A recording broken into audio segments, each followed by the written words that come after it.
ওই যে রাতে ছিলাম ক্যাম্পাসে, পরে সেটা ছিল। না না, তুমি দরকার হলে আপনার বাসায় থাকতে পারবেন, ফলে তো থাকা যাবে না।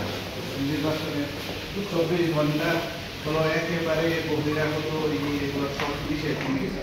ছাত্র হিসেবে জানো এটা তো তোমার থাকা কোনোভাবেই সমস্যা থাকেনি। আর এখন তো নির্বাচন চলতেছে, এই সময় তুমি কোনোভাবেই এখানে আসতে পারবে না। তুমি আসছো কেন এটাকে বলো আমাকে।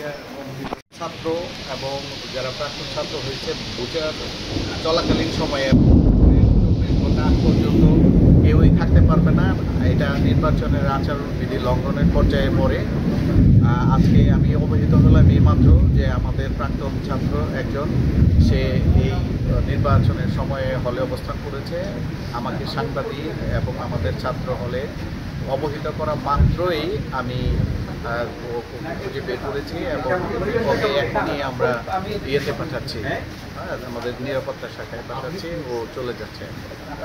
তো এটা যখনই আমরা অবহিত হয়েছি তখনই আমরা এটার জন্য ব্যবস্থা নিয়েছি।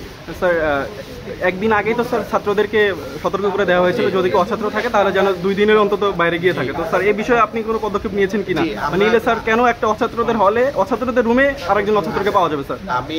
আমি গত রাত্রে 12টা পর্যন্ত ছিলাম এই নির্বাচনের প্রস্তুতি এবং সবগুলো নিয়ে। এর মধ্যে আমার নজরে আসে নাই। এরপরে রাত্রে কোনো গভীর রাত্রে যদি প্রবেশ করে থাকে সেটা আমার নজরে আসে নাই। সকালে আসা মাত্রই তোমাদের মাধ্যমে যখনই জানতে পেরেছি সাথে সাথেই আমি তোমরাও সহায়তা করলে ওর সাথে আমরা ওকে পাঠানোর জন্য প্রক্টোরিয়াল ব্যবস্থায় পাঠানোর জন্য আমরা ব্যবস্থা নিয়েছি।